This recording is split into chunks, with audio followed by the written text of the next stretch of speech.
Hello, it's Alex. I recently published a video of a ride I went with my friend John called Scenic Rides Glendevon. It was a single camera effort because the second camera that I had an issue with. The camera had a bug on it and completely spoiled one of the views. However, having reviewed the pictures, I decided that then it was just too good to throw away, and I've produced this little video to see what it looks like. As you'll see, it's two cameras. One's front facing, that's myself. It's a Drift XL Pro on the helmet. Facing forward and facing back is my trusty original DJI Action, and of course that's where the bug was. We've just crossed the main road, the A9, and we're now on the A823. It's under 8 miles long. The video is about 12 minutes long, and there are some stunning views both forward facing and rear facing towards myself on the classic 350. Our journey ends at the Castle Hill Reservoir. We did have intentions of trying to get down to the reservoir, but unfortunately the gates were closed, so that was a no-go today.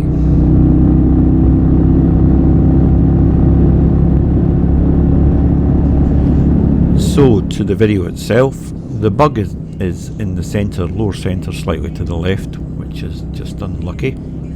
So to overcome this problem, I've taken the front view and camera and overlaid it to where the bug is. You can actually see the edge of the bug floating around all the way through the video.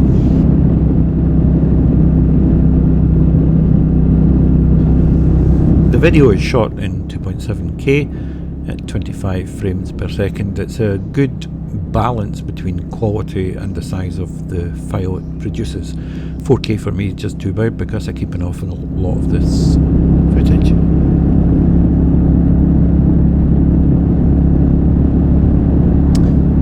In addition to the pop-out video that I've superimposed over the bug, I've added some text. So down at the bottom right hand side you'll see the two bikes, the Royal Enfield Classic 350 and the Kawasaki Ninja 650, and at the top is the engine note that's being played throughout the video. This portion of it is the Royal Enfield, but of course you'll see the Kawasaki sound. So when it's the Royal Enfield, you're getting the sound from the Drift XL, and when you see the Kawasaki, it's a DJI.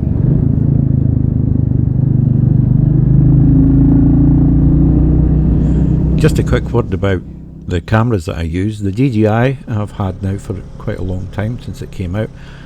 I'm on video 697, and I can honestly say, apart from when the village idiot pressed the wrong buttons or didn't press the button or didn't plug something in, the camera has never overheated and never let me down, and it's always produced really excellent pictures. The Drift XL Pro is a recent addition. The camera doesn't have any stabilisation switched on. When it does, the field of view gets too small, but I still think it's an acceptable quality and output of the camera. I'm very happy with both, of course. At this point in the ride, we're getting some of the most scenic parts of the journey. The views both forward and back are tremendous, and it's a real pity about the bug in the rear facing, because the views down the valley towards Gleneagles are stunning. When you ride a road in one direction, such as this one, you get one view, and when you travel the other way, it's a completely different view. So it's one of the reasons why I wanted to combine both the videos, so you can see both views in one journey, and I think it comes out fine.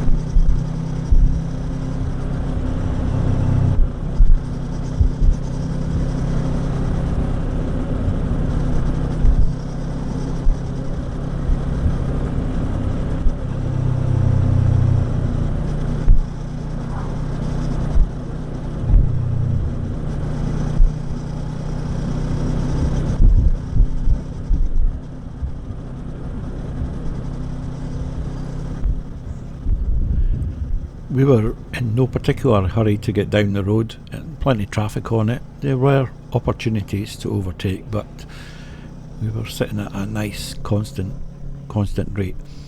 It's also worth noting that the Royal Enfield had only, at the start of this journey, had done 700 miles, so I'm still running the bike in, and this route added another 100 miles to its clock, so it's just over 800 miles now.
I've watched so many videos now on the Royal Enfield Classic 350, and the sentiments come through. Everyone seems to love riding it. They don't care it's not particularly quick. It's about how it makes you feel, and how you get off that bike with a great big smile on your face. I've got to say, it's terrific value for money, and I do love a motorbike with lots of chrome on it, so it's ticking every box there. Really happy with the bike.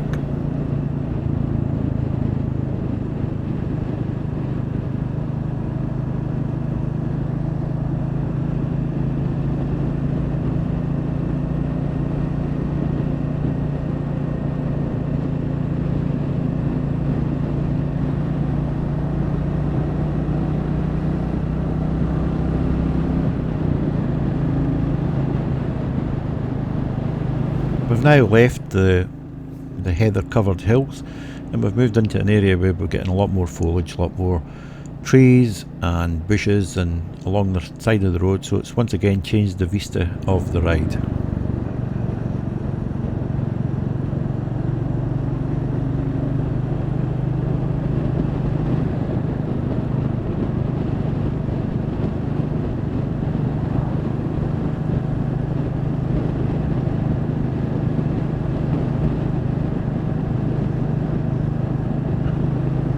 Just a quick note about the engine noise from both the Enfield and the Kawasaki. I've applied a filter on to both engine sounds to try and enhance the low end of it so you can hear it a bit better. Both have had exactly the same treatment, the same low end, so all it's done is increased the exhaust note.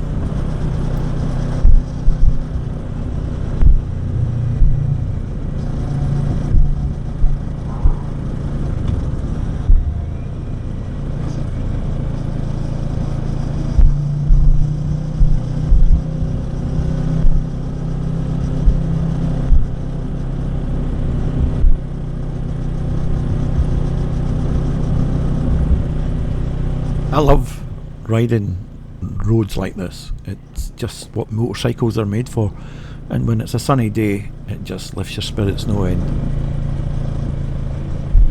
I never stop chirping about it when I get home, of course, to my wife, who like an awful lot of wives I suspect have got no interest in what you do on the motorcycle.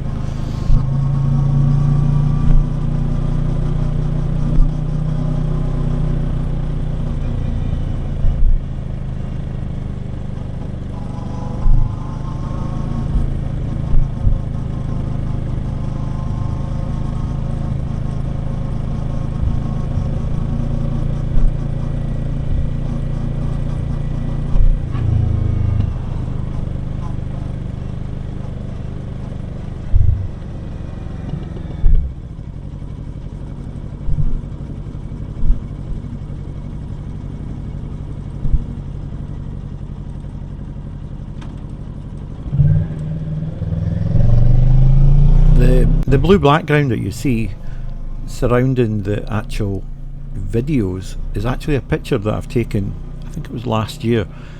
We had some decent weather last year here up in Scotland, and there was one day there was absolutely no cloud whatsoever in the sky, and I was so impressed with it that I took a picture of it, and that's what you're seeing there, just a blue sky.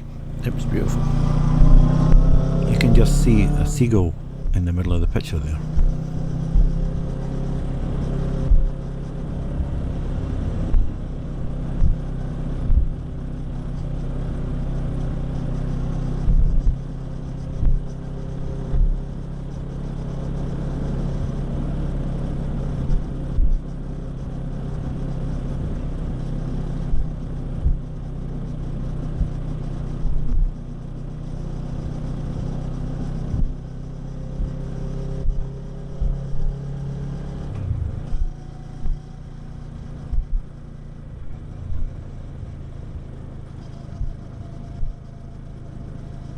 And that's us now arriving at the car park for the Castle Hill Reservoir. I hope you enjoyed it. I'm happy with the way that I managed to salvage the pictures, and for me it's a keeper. Thanks for watching. Bye then.